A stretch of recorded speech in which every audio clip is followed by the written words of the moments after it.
특히 사과 같은 경우에는 먹어서 식도에 걸리면은 이게 녹지도 않아요. 말 그대로 폐색이 돼 가지고 응급 상황으로 되는 경우가 있고, 따라서 동물뼈를 주지 않는 것이 저는 가장 중요하고, 물론 그것도 목에 걸릴 수 있긴 하지만 건강한 치아를 위해서는 아주 이빨보다 더 딱딱한 동물뼈를 주지 않는 것이 아주 중요하고. 안녕하세요. 청담우리동물병원 윤병국 원장입니다. 오늘은 제가 진료하면서 이제 보호자분들한테 많이 이제 그 질문도 받는 내용이기도 하고, 실제 이런 것들을 관리를 조금만 더 했으면은 병원에 안 오셔도 될 수 있었던 그런 이렇게 필수 팁 같은 것들이 좀 있어요. 그래서 그걸 제가 몇 가지 정리를 해봤거든요. 아마 들어보시면 되게 유익할 것 같습니다. 실제로 뭐 저도 강아지 키울 때 마찬가지고, 대부분 보호자분들이 특히 이제 그 과일을 아이들하고 같이 먹는 경우가 되게 많아요. 그거 자체가 꼭 문제가 되지는 않습니다, 실제적으로. 그리고 또 국내에서 많이 먹는 과일 중에 사과가 저는 대표적이라고 생각을 하는데, 사과 아니면 배 뭐 여러 가지가 있겠죠. 근데 이제 잘라 주실 때 보통 우리가 이제 사과를 뭐 4등분하고 8등분 한 다음에 그거를 한 반 정도, 8분의 1 조각을 또 반으로 잘라서 툭 주시는 분들이 간혹 있어요. 아니면은 그 8분의 1 조각을 또 반에 반 잘라서, 예를 들어서 한 깍두기 정도의 사이즈, 그 정도 되는 사이즈가 저는 가장 위험하다고 봐요. 특히 소형견들한테, 식탐이 좋은 애들은 특히나 더. 이제 소형견들 식탐이 좋은 아이들은 그런 거를 먹다가 이제 꿀떡 삼켜버리는 경우가 있습니다. 특히 사과 같은 경우에는 먹어서 식도에 걸리면은 이게 녹지도 않아요. 말 그대로 폐색이 돼 가지고 응급 상황으로 되는 경우가 있고, 식도에 걸려서 폐색이 되는 경우는 반드시 지켜보지 말고 병원에 오셔야 됩니다. 왜냐면 하루만 지나도 그 음식 때문에 식도벽이 손상돼 가지고 그 이물을 제거를 했다고 하더라도 만성적인 식도염으로 고생을 하는 아이들이 꽤 많거든요. 그래서 저는 과일 주실 때 최대한 작게 잘라 주시라고 말씀을 드려요. 그러니까 작게라는 것도 되게 주관적일 수 있겠지만, 저는 우리 음식할 때 당근 썰듯이 약간 우리 콩알 사이즈로 좀 잘라준다든지, 그렇게 해서 아삭아삭 먹을 수 있을 정도. 소형견들 같은 경우에는, 물론 중형견들 같은 경우에는 약간 깍두기 정도의 사이즈 자체는 크게 문제는 안 될 수 있는데, 어쨌든 저는 작게 주시는 것이 어떤 물리적으로 걸려서 오는 케이스를 줄여줄 수 있다고 봅니다. 사과가 제일 많았던 것 같고요. 배도 꽤 많아요.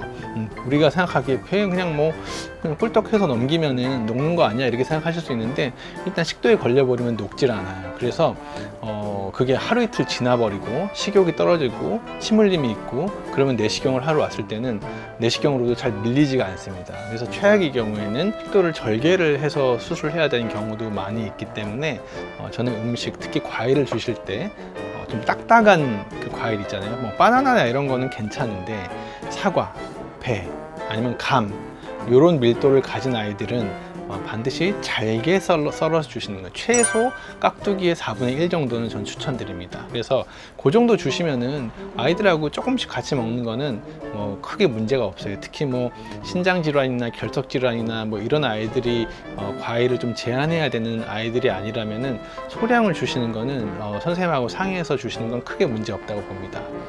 또한 이제 두 번째로 보호자분들이 많이 오해를 하고 계시는 것 중에 하나가, 뭐 옛날에는 마당에서 강아지도 많이 키웠고 하니까 이제 우리가 막 음식 먹다가 갈비뼈 던져주고 닭뼈도 이렇게 던져주기도 하고 하는데, 소뼈도 주고, 그러면 이제 뭐 칼슘도 뭐 주고 뭐 여러 가지 이빨이 좋지 않겠냐, 이렇게 생각하시는데, 기본적으로 반려동물한테는 동물뼈를 주지 않는 것이 매우 중요합니다.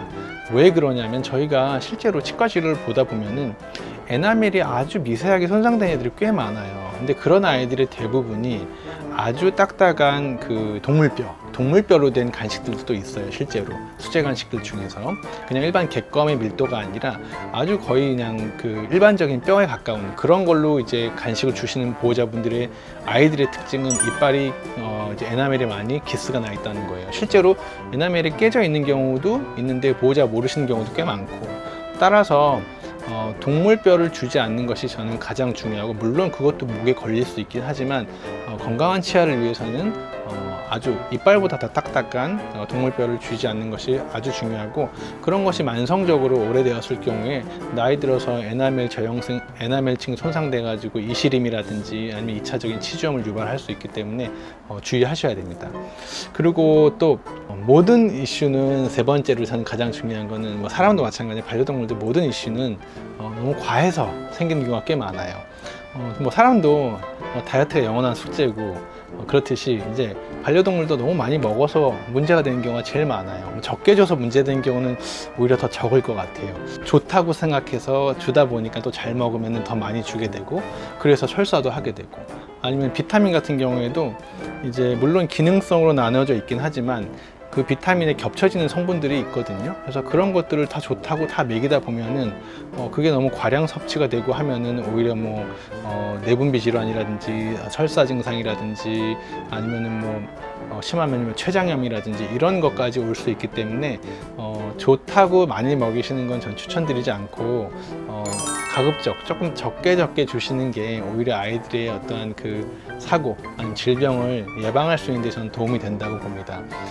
그리고 또 이제 한 가지, 우리나라 사람들은 특히나 더 이제 소형견을 키우시니까 밥을 같이 먹는 거예요. 그러니까 요즘엔 캠핑도 많이 가시고 여행도 많이 가시기 때문에 이제 가셔가지고 밥을 이제 드시고 아이들도 좀 주고, 뭐 이제 식탁에서 우리가 먹는 음식도 그대로 또 주고. 근데 이제 특히 뭐 실외 생활을 많이 하고 여행을 많이 다니시면서 이제 바베큐도 많이 하고 하면은 뭐 예를 들어서 뭐 삼겹살도 있고 소세지도 있고 그 다음에 뭐 고구마도 있고 여러 가지가 있잖아요. 근데 그런 음식들이 평소에 안 먹어본 아이들 같은 경우에는 조금만 줘도 췌장염으로 유발될 수가 있고 설사나 일반적인 장염을 유발할 수가 있습니다. 그래서 기름기가 많은 음식은 특히 우리 아이하고 같이 먹지 않는 것이 아주 중요하고요.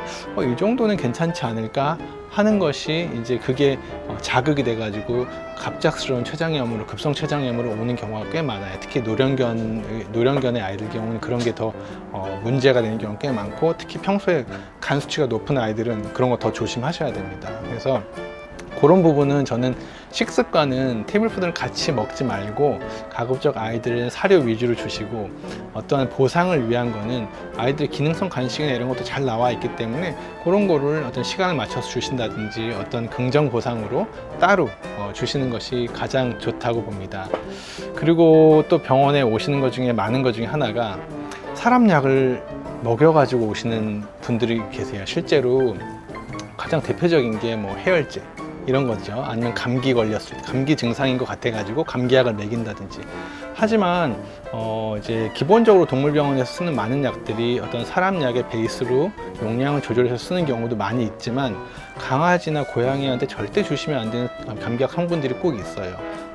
우리 어린 아이들 먹는 감기약에는 에페드린 성분이 좀 들어가 있는데, 특히 강아지들 같은 경우는 에페드린은 되게 위험한 약이에요. 물론 잘 쓰면 괜찮지만 그게 과량으로 들어갔을 경우에는 어떤 신경 증상도 유발할 수가 있기 때문에 저는 소아 감기약이라고 하더라도 반드시 감기 증상이 있으면 병원에 오셔가지고 아이 진찰을 받고 처방을 받으시는 것이 가장 중요하고, 실제로 이제 요즘에는 이제 동물 약국에서 약도 많이 판매를 하고 이러기 때문에 보호자분이 직접 동물 약국에 가셔가지고 약을 구매를 해서 아이가 진단을 받지 않고 그냥 이런 증상이니까 이 약 먹여도 되겠지 해서 먹이시는 분들이 많거든요.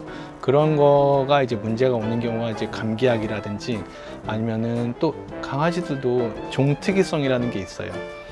이제 대표적인 게 이제 심장하상충 약 중에서 이제 여러 가지 성분들이 있지만 그 중에 이제 이버맥틴 성분 같은 경우에는, 콜리종 같은 경우에는 되게 민감하거든요. 그래서 그거를 모르고 그냥 그 성분이 들어있는 사상충 약을 아무 생각 없이 먹였다가 아주 안 좋은 상황으로 응급으로 내원하는 경우도 종종 있습니다. 그래서 저는 보호자가 물론 귀찮으실 수도 있고 아니면은 뭐 비용적인 부분도 물론 고려를 해야 될 상황도 있겠지만, 오히려 그런 상황을 이제 신경을 안 썼을 경우에 더 많은 비용도 들고 노력과 고생을 더 많이 하게 돼요. 따라서 우리 아이가 아팠을 경우에는 혈압약을 먹이는 거를 바로 하지 마시고 병원에 진료를 오시면 가장 좋고, 정 안 되면은 뭐 전화 상담이라도 꼭 하셔가지고 우리 아이한테 일단은 안전성을 필터링을 하시는 게 가장 중요하다고 봅니다. 그래서 오늘은 이런 몇 가지 아이의 건강을 위해서 꼭 알아두셔야 되는 팁에 대해서 정리해 봤는데요.